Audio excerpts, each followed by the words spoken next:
What's up everybody and welcome back to another video. Welcome back to today's video. We're going to do something different. We're going to do a Q and A mukbang. I think that's what the kids are calling it these days. Eat some food, answer some questions. We're going to do that. But of course, we're going to go in and earn our food with a big push day here at Muscle Works Orpington. So without further ado, let's get into the workout and we'll see you at the food. Just think, why are you doing an isolation first? Well, there's actually a few reasons why we want to do this isolation first. Second exercise now. Now we're gonna move on to our press now. We have these things called strength and resistance profiles. Cheers! We're in for a treat today, guys. This is an Instagram famous burger place. Bridgman it's called. It's literally, these boys know. Literally one factory over, or one, whatever you want to call it, over from Orpington Gym. We're gonna get some burgers today. Could I grab a double patty beef cheese with onion jam and a smoky baconaise? Yeah, and then we'll do the hash browns. I think he's got one portion left. That's good enough for me. Macaroni bites, are they in? Do you want a burger? Get him in the carbs today. Yeah, I'm hungry today. And just the water, that'll be perfect. So we just ordered a lovely burger, double patty. One patty is about 20 protein. We've got to get at least 40 protein from Bridgman. So we'll get into a juicy question before a juicy burger. Half of these seem to be gearing towards steroids, but we're not going to shy away from it because it is what it is on this channel, right? How big/lean do you think you could have got without steroids? And I'm going to tie this in with another question, which is like, do you think that where I am now is achievable naturally? I think I'm probably at that point now. For me and my genetics, I probably couldn't achieve this without the use of steroids anymore. I probably couldn't. I think if you took me back to 2019, that physique was achievable naturally. Probably not in the time that I did it, probably in another 3 to 5 years from back then. That was probably what I could have achieved personally from what I could do with my genetics. Naturally, I think I'm past that now. So someone asked here, can you go over all of the cuffed exercises that might help with your elbows and wrist wraps? I think we could just do it really quickly. So we're just going to put a video over this and we'll just show you. So this is a crucifix lateral raise. This is great for your delts. This is a lying lateral raise. This is also great for your delts. This is a cuffed clavicular fly. Fantastic for your upper chest and building that shelf and that tie-in up here. You've got a cuffed costal fly as well, which is more that lower pec. You can also throw it on things like triceps, like a curled over tricep extension, but there is lots of ways to utilize a cuff. And if you want the best cuffs on the market, one of our cuffs, link in the description box. Are they looking at me or the burgers? That's what I want to know. Definitely the burgers. So someone else asked, how much does your steroid cycle cost per month? And I did a little quick calculation while I was waiting for this burger. I probably spend about £200 a month on everything that I need at the peak of my cycle. And if I'm using growth hormone, add £150 to that a month. So £350 if I'm using growth hormone. At the moment I'm not, and for the last month I haven't been either. Woo! That damn burger. Oof, some macaroni bites with some chili jam. It ain't a real burger if it doesn't fall out when you're eating it. There's chutney in there. We were just saying anything with a chutney or something sweet in there is a bit of me. That burger is a good 9 out of 10. What I'll do, I'll take a bite of something. Ooh!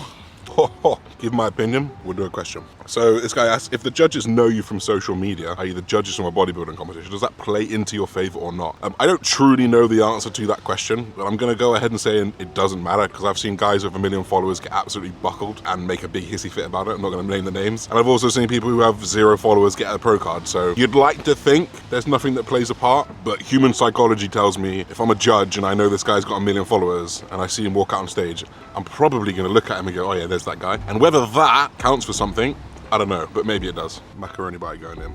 I've never even had a macaroni bite. This like onion jam is the star of the show. This isn't crazy cheesy, a real mild cheese. It's like an arancini ball, if anyone's had an arancini ball. It's a bit similar, but that onion jam, my God. So this question is what age did you start steroids and why did you? So I started steroids when I was 25, like literally a month before I was 26. So it's just been over 2 years, 2.5 years. I'm 28 now, I'm 29 in December. And why did I? To pursue my dream. I'm not gonna go through the whole ins and whys. I recommend you go and touch the my decision to take steroids video, because it literally goes through every single thing I talked about and thought about before taking it. So that's your answer. How much do you earn from YouTube? Now, I'm always one to be interested in finances and how much people earn and whatnot, but I also appreciate the sensitivity of it. So I'll tell you that I don't earn enough from YouTube to be able to pay Andy, the videographer, like for over 2 of his videos. It probably covers like 2 of his videos. So I want to highlight the importance of investing in yourself, because my channel has grown more than ever. I'm earning more than ever from YouTube. It's not a great living, but it's enough for me to be able to pay for 2 videos, for example. I want you to highlight the importance of investing in something without maybe seeing that initial return, or like a visual return or a tangible return, because the return on investing into Andy is people are going to follow me quicker, people are going to like it more, people are going to enjoy the content more, people are going to be able to digest it easier, and that has like a snowball effect later on down the line. So when I do have 100k followers or 200k followers and we're earning enough money to pay Andy for all of his videos and maybe more, that's where the investment's going to come back round. So don't ever underestimate the importance of investing in yourself. Off-season goals, anything that you want to bring up. So I definitely want to bring up my back. Now, a lot of people say my back is great. It is, it's good, but I got to kill myself to get it out. I've got to really dig deep. So I'd like a little bit more thickness and muscle there, so I didn't have to dig so hard. I also want to build my triceps a bit more. I noticed I got caught up on the aesthetics of having biceps for the first time, so I definitely concentrated a lot more on my biceps than my triceps, and I think my triceps got slightly neglected. Otherwise, I just want to grow everywhere. I do want my legs to grow, but with the thought of getting on stage without my legs being on stage, being shown on stage, I'm going to stick to the upper body. Hash brown now. I bloody love a hash brown. That's a 10 out of 10 hash brown. So hash brown. This place is very good. Very good. If you're in the Orpington area, Bridgman sponsor me.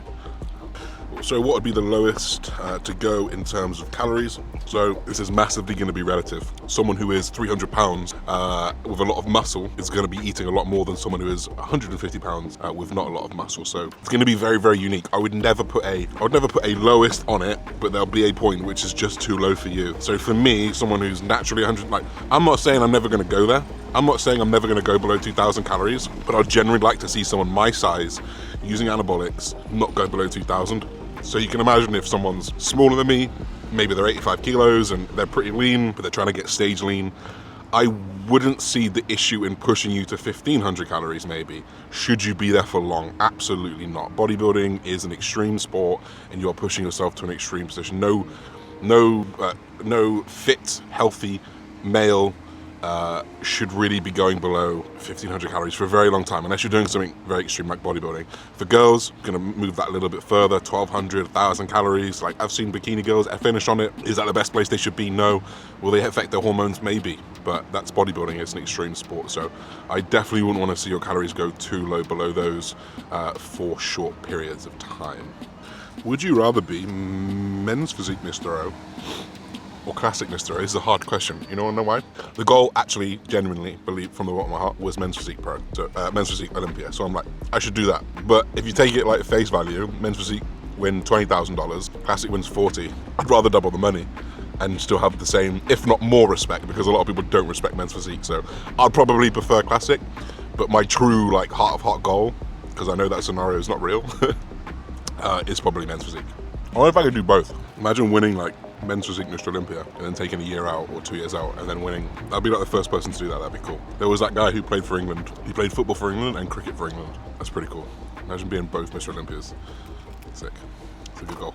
So we'll finish up with one final question, and this guy just asked, have you got any advice for first-time competitors? Honestly, my best piece of advice is get a coach, because they've made all the mistakes that you're probably going to make if you do it on your own, and you can kind of leapfrog those mistakes and learn from, like, you just don't make them and you can learn from them immediately.